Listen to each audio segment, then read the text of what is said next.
రాజ్యమేది లేదు గాని రాణిలాగా చూసుకుంటా, కోట కట్టలేను గాని కళ్ళల్లో నిన్నే దాచుకుంటా.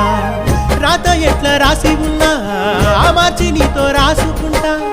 స్వర్గమంటూ ఉన్నదంటే అది నీతోనే ప్రతిరోజు పంచుకుంటా.